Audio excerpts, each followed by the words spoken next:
қыздар, сәлем. Кеш жарық. Ашылған капуста дейді ғой. Яғни қазақшасы жаңағы ашылған капуста, яғни орам жапырақта. Осыны істеуді көрсетемін. Бұл 2-3 күнде дайын болады, өте дәмді болады. Өзінің жаңағы денсаулыққа пайдасы өте көп капустаның. Оны бәрін білетін шығарсыздар. Яғни бірінші біз мынандай капусталарымызды қабығын ашып, тазалап дайындап аламыз. Міне мынандай қылып. Одан кейін сәбіз дайындап аламыз, қызыл сәбіз. Одан кейін мынау кішкене 5-6 қызылша дайындап аламыз.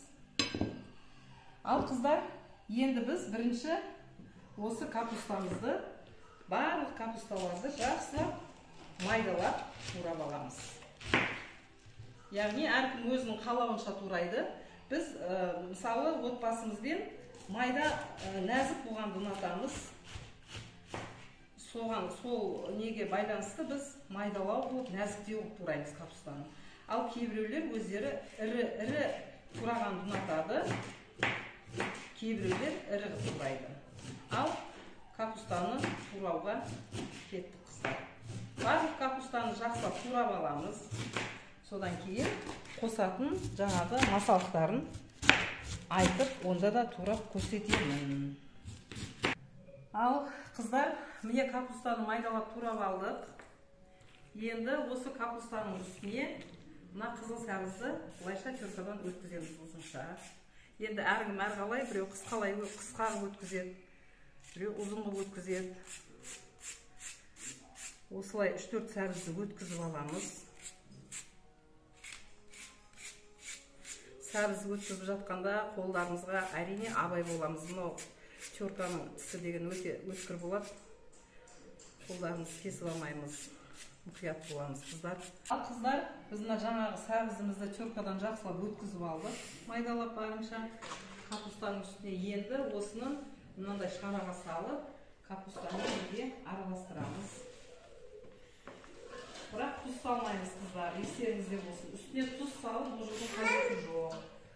Себебі бұған қазір өзі кішкене тұздалған су құйылады, тұзы бар. Міне, осылай жеңіл түрде езбей сәбізімізді мыжымастан жеңіл түрде араластырып аламыз шараға.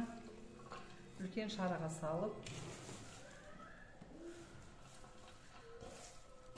Үстіне тұз сеуіп, мұжудың қажеті жоқ қыздар. Үйтсеңіздер, неміз капустамыз езіліп кетеді. Не қыздар, осылай араластырып болғаннан кейін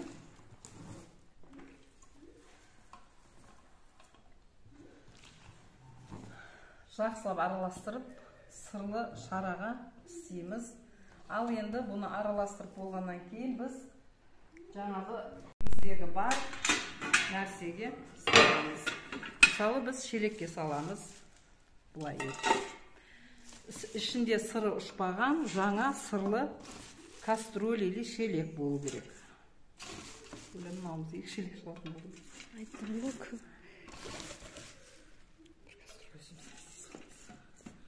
Міне, осылай шелекке жақсылап саламыз. Болды ау, соны сасаңыз.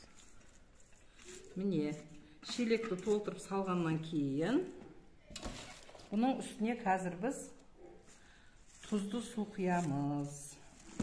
Шелекке капустамызды салды, араластырылған.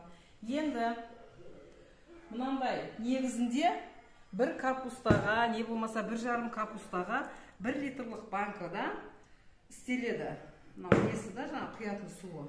Ал біз мынау бірден шелекке істегендіктен мынау 1-ден 3 литрлық банкаға дайындайын деп жатырмыз. Негізінде 1 литрлық банкаға 1 литр жылы суға 2 ас қасық тұз және 1 ас қасық шекер қосылады.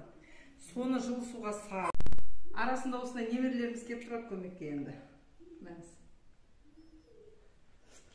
Сөйтіп араластырып, суға жаңағы тұз бен шекерді салып, айттым ғой, 1 литрлық банкаға 1 литр жылы суға 2 ас қасық тұз, 1 ас қасық шекер саламыз. Соны араластырып, жақсылап, жаңағы 1,5 капустаға құямыз. Ол кішкене кастрюльдерге болады, ал біз үлкен шелекке істеп жатқандықтан Біз шелекке братва 3 литрлік банкаға дайындап жатырмыз. Ал қыздар, біз енді 3 литрлік банкаға қазір жаңағы тұзды суымызды дайындап алғанбыз. Біз енді 3 литрлік банкаға, 1 литрлік банкаға 2 қасық салатын болсақ, мынандай ас қасықпен. 3 литрлік банкаға неше қасық саламыз қыздар? 6 қасық саламыз, яғни 1, 2, 3, 4, біздің суымыз кішкене көп болып кетіпті. 4,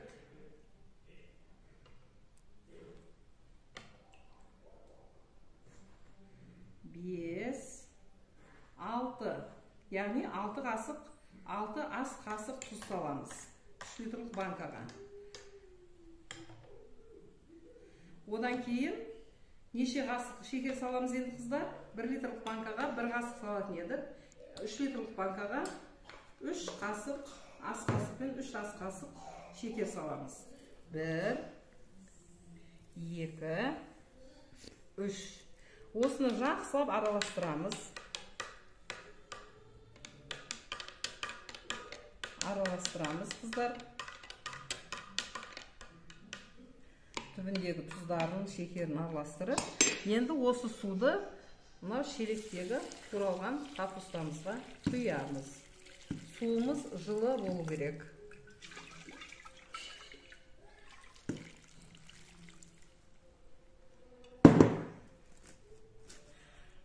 Суымыз, сондықтан біз тағы да кішкене шелек толғанша тағы да 1 литр, не болмаса 1,5 литр дайындауға тура келіп тұр. Өйткені біздің шелегіміз үлкен қыздар. Біз жаңағы мынандай банкамен дайындаған тұздығымызды мынау жаңағы квашеный капустаға құйдық.